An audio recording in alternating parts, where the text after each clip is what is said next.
As a result, I'm going to actually be giving our talk today. The difference between a layperson is one of the things we'd like to encourage is for those who are participating in the Lectio exercise, if as the questions develop, if somebody has a witness from their own life that might connect to the gospel, which is always that upcoming Sunday gospel, which is now last Sunday's gospel, and they want to speak from the place of that personal witness to help prime the pump for the discussion, that's encouraged. If it's a deacon or a priest, obviously they'll be able to offer a theological reflection, right? But for lay people, we try to just keep it grounded in the way in which God has manifested in our lives and worked in our lives to share that witness with others. So that's what I'm going to be doing today.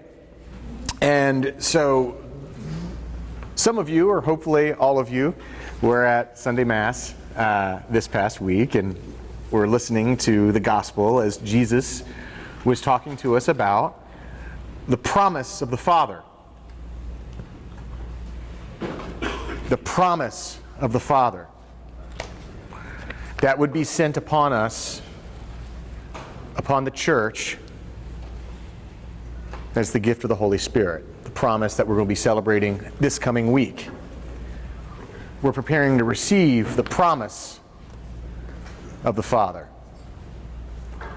And as I was praying about that and praying about the questions that had developed from that, I started thinking about a time not too long after I returned to the church. Some of you might know my reversion story. It happened in October of 2011 after living a life of wanton dissipation and self-centeredness. Making the change to finally give my life to Christ, October 2011. Still a year or two into that, a lot of sins that I was struggling with. Where I was showing up at confession on a weekly basis, and I was making a promise to God every single time, right? What do we say when we go to confession?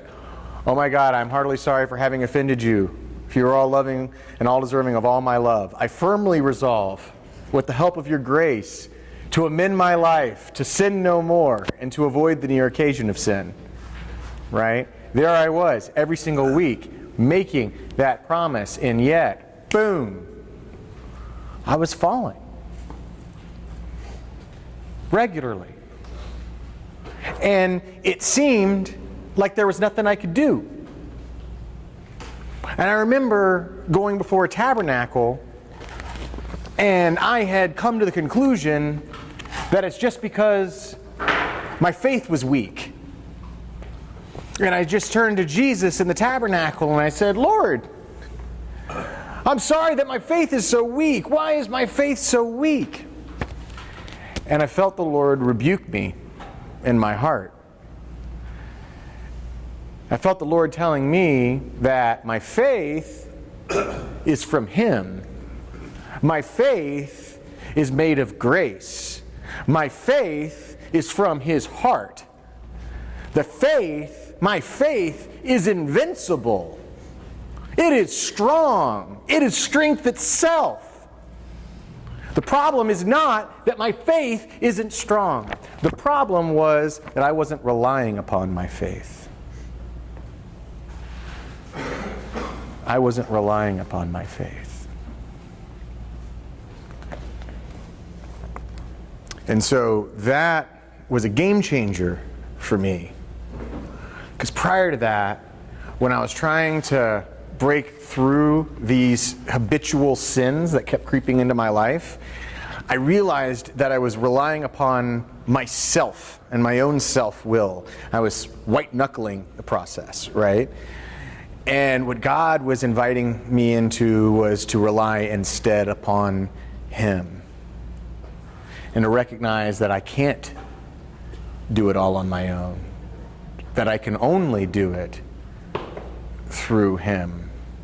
And if I'm going to make a promise, it has to be by and through Him if I'm going to make a promise to Him. Because He's the only one who actually has the strength to help me keep it. if I'm willing to cooperate and willing to let Him truly be the Lord of my life, including the Lord of all my weaknesses, all my impulses, and all the things that I think I want. So I share this witness with you as we prepare for Pentecost, and the following questions, which I'll hand out right now. 1, what does it mean for God to make a promise to me?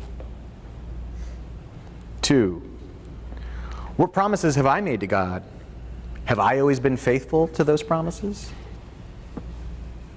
3, as I prepare for Pentecost, is there a promise that I would like to make to God this week? And if so, what would that promise be?